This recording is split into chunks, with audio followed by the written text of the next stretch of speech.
రాకాలోకంకి స్వాగతం. ఈ కంటెంట్ మీకు నచ్చినట్టయితే లైక్ చేయండి, మీ బంధుమిత్రులకి షేర్ చేయండి. ఇప్పటి వరకు సబ్స్క్రైబ్ చేసుకోకపోతే సబ్స్క్రైబ్ బటన్ని నొక్కండి. అదేవిధంగా బెల్ ఐకాన్ని కూడా తప్పనిసరిగా నొక్కండి. జై హింద్ మిత్రులు.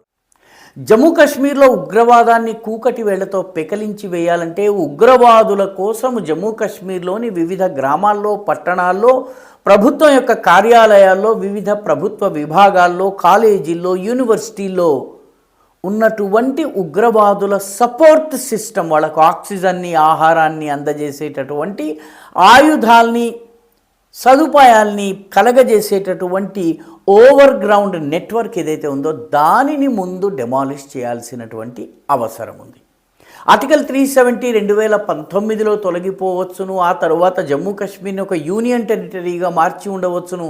కానీ జమ్మూ కాశ్మీర్లో ఎప్పటి వరకైతే ఈ ఓవర్ గ్రౌండ్ నెట్వర్క్ పనిచేస్తుంటుందో అప్పటి వరకు ఉగ్రవాదము పూర్తిగా అంతరించటం అనేది అసాధ్యం. పాకిస్తాన్ నుంచి వచ్చిన వారికి ఆశ్రయం కల్పించటము, ఆహారాన్ని అందించటము, ఆయుధాల్ని సమకూర్చటము, తద్వారా వాళ్ళకి టార్గెట్లను చూపించటము, పారిపోయేటటువంటి మార్గాల్ని చూపించటము, ఇదంతా కూడా ఈ ఓవర్ గ్రౌండ్ వర్కర్స్ చేస్తున్నారు. 1987 ప్రాంతంలో జమ్మూ కాశ్మీర్లో ప్రస్తుతం కనిపిస్తున్నటువంటి ఉగ్రవాదపు తొలి ఛాయలు వచ్చినప్పటి నుంచి ప్రయత్నపూర్వకంగా జమ్మూ కాశ్మీర్లోని విద్యాలయాలు, జమ్మూ కాశ్మీర్లో ఉన్నటువంటి ప్రభుత్వ సంస్థలు, గవర్నమెంట్ ఆఫీసెస్, హాస్పిటల్స్ కావచ్చును, స్కూల్స్ కావచ్చును, గవర్నమెంట్ ఆఫీసెస్ కావచ్చును, వివిధ విభాగాలు కావచ్చు, ఫారెస్ట్ డిపార్ట్మెంట్ కావచ్చు, వీటన్నిటిల్లో ఆఖరికి పోలీస్ డిపార్ట్మెంట్లో కూడాను భారీ ఎత్తున ఉగ్రవాద మద్దతుదారులు, సానుభూతిపరులు, ఓవర్ గ్రౌండ్ వర్కర్సు ఉద్యోగాల్ని పొందారు. వీళ్ళకు ఉద్యోగాల్ని ఇచ్చేందుకు ప్రత్యేకంగా ప్రయత్నం జరిగింది. ఈ రకంగా వీళ్ళు చేరిన తరువాత వీళ్ళు తమ ఉద్యోగాలు చేసుకుంటూ మామూలుగా ఉంటూ అవసరమైనప్పుడు ఉగ్రవాదానికి హెల్ప్ చేస్తూ వచ్చారు.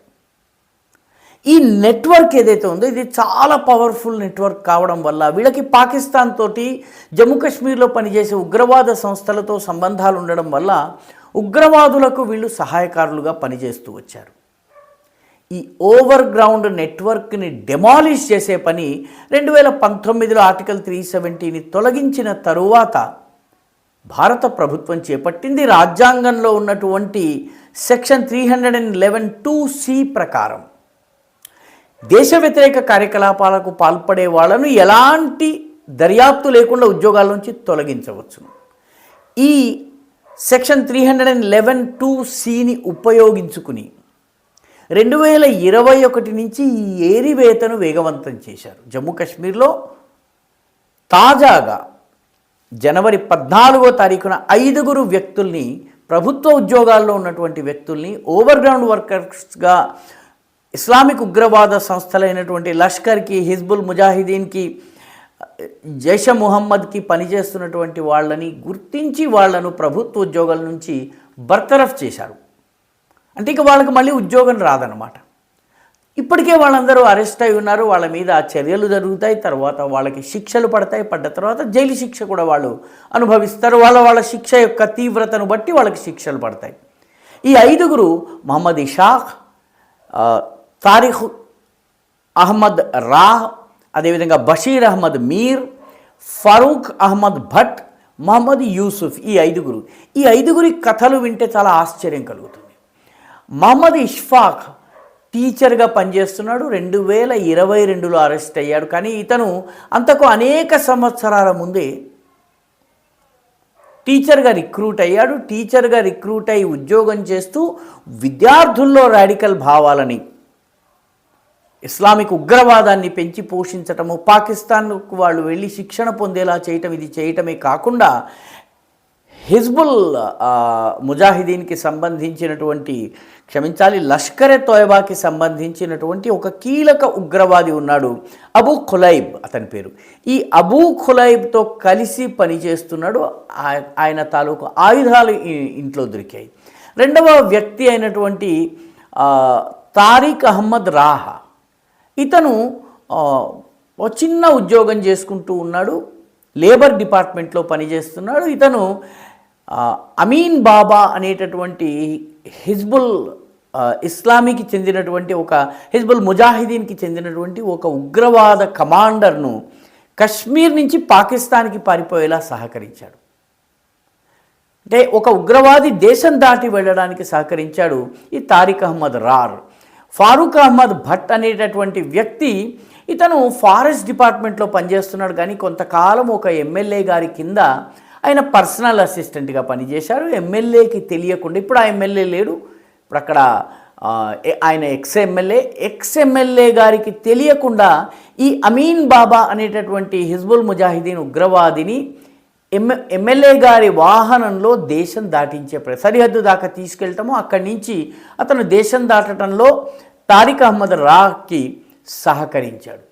అంటే ఇతను పనిచేసేది ఫారెస్ట్ డిపార్ట్మెంట్, అతను పనిచేసేది లేబర్ డిపార్ట్మెంట్. వీళ్ళిద్దరికీ ఒకళ్ళకొకళ్ళకి సంబంధం లేదు. వీళ్ళు ఎమ్మెల్యేకి తెలియకుండా ఎమ్మెల్యే వాహనాన్ని ఉపయోగించి కరడుగట్టిన ఉగ్రవాది పాకిస్తాన్కి పారిపోయేలా చేశారు. బషీర్ అహ్మద్ మీర్, ఇతను పిహెచ్డి పబ్లిక్ హెల్త్ ఇంజనీరింగ్ డిపార్ట్మెంట్లో ఉద్యోగం చేస్తున్నాడు. ఉద్యోగం చేస్తూ ఇతను లష్కరే తోయబా కార్యకలాపాలకి కేంద్ర బిందువుగా ఉంటున్నాడు. పైకి చూస్తే మామూలు పిహెచ్డి ఉద్యోగిలాగా రోజు ఆఫీస్కి వెళ్ళడము రావడము మామూలు వ్యక్తిగా కనిపిస్తున్నాడు. కానీ ఇతను లష్కర్ ఉగ్రవాదులకు ఆశ్రయం ఇవ్వడము, వాళ్ళ ఆయుధాల్ని తన ఇంట్లో దాచటం, ఈ పనిని చేస్తున్నాడు. చివరికి అతని ఇంట్లో సోదా చేస్తే AK-47లు 2 ఆయన ఇంట్లో లభ్యమయ్యాయి. కాబట్టి మామూలు వ్యక్తిలా కనిపిస్తూనే ఎంత ఉగ్రవాదం సంబంధించిన పని చేశాడో మనం సులువుగానే ఊహించవచ్చు. మహమ్మద్ యూసుఫ్ హిజ్బుల్ ముజాహిదీన్కి ఓవర్ గ్రౌండ్ వర్కర్. పైకి ఇతన్ని చూస్తే ఒక హాస్పిటల్ యొక్క అంబులెన్స్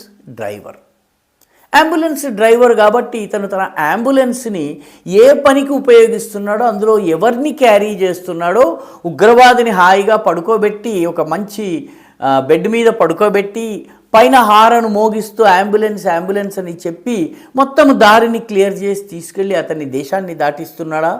ఇటువంటి అనేక కార్యకలాపాల్లో ఇతను పాల్గొన్నాడా? ఈ సందేహం వచ్చి దర్యాప్తు చేసేటప్పటికి ఈ హాస్పిటల్ డ్రైవర్ హిజ్బుల్ ముజాహిదీన్ యొక్క ఓవర్ గ్రౌండ్ వర్కర్, ప్రభుత్వ విభాగంలో హాస్పిటల్ డ్రైవర్గా పనిచేస్తున్నాడు. అంటే ఇతను మాత్రమే కాదు, హాస్పిటల్ యాజమాన్యం అడ్మినిస్ట్రేషన్లో ఉన్నటువంటి నిర్వహణ విభాగంలో ఉన్నటువంటి వాళ్ళు కూడా ఇతనితో కలిసి ఉంటారు. వాళ్ళకు కూడాను ఇప్పుడు వాళ్ళ కోసం కూడా అన్వేషణ జరుగుతోంది. మొత్తానికి ఈ మహమ్మద్ ఇష్ఫాక్, తారిక్ అలీ రాహ్, బషీర్ అహ్మద్ పీర్, అదేవిధంగా ఫారూక్ అహ్మద్ భట్, మహమ్మద్ యూసుఫ్లను ప్రభుత్వ ఉద్యోగాల్లోంచి బర్తరఫ్ చేయడం జరిగింది. వాళ్లకు మళ్ళీ ఉద్యోగం రాదు. వాళ్ళు ప్రస్తుతం జైళ్లలో ఉన్నారు. వాళ్లకు శిక్ష పడ్డ తరువాత, శిక్షాకాలం అనుభవించిన తరువాత మాత్రమే వాళ్ళు బయటకు రాగలరు. దీంతో 2021 నుంచి మొదలైనటువంటి ప్రభుత్వ ఉద్యోగుల్లో ఉన్నటువంటి ఉగ్రవాదుల ప్రక్షాళన కార్యక్రమంలో 85 మందిని ఉద్యోగాల నుంచి తొలగించినట్టయింది. ఈ 5గురు, ఇప్పటి వరకు 80 ఉండేది, 5గురితో కలిపేది 85కు వెళ్ళింది. మొత్తము ఈ ఈకో సిస్టమ్ని, ఈ నెట్వర్క్ని పూర్తిగా డెమాలిష్ చేస్తే తప్ప, పూర్తిగా డెసిమేట్ చేస్తే తప్ప, సంపూర్ణంగా దీన్ని అంతరింపజేస్తే తప్ప, నామరూపాలు లేకుండా చేస్తే తప్ప జమ్మూ కాశ్మీర్లో ఉగ్రవాదము అంతరింపజేయటము లేదా దాన్ని సమాప్తం చేయటము సాధ్యం కాదు. ఈ వీడియో మీకు నచ్చినట్టయితే లైక్ చేయండి, షేర్ చేయండి, ఈ ఛానల్కు సబ్స్క్రైబ్ చేయండి. మీ అభిప్రాయాన్ని కమెంట్ల రూపంలో తప్పనిసరిగా పంపించండి.